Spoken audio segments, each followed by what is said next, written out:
மலை முருகனுக்கு பண்டாரம் தேடி வரும் ஆண்டி முகம் காண வரும்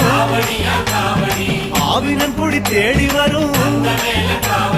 கால்நடையா வந்த காவடி இது தேடுவது கந்தன் காலடி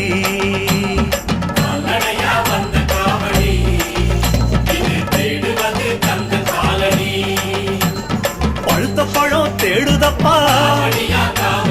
பாலதண்ட பாணி கேட்ட நல்ல முத்து வேலனுக்கு ஞான பழம் கேட்டு வரும் கால்நடையா வந்த காவடி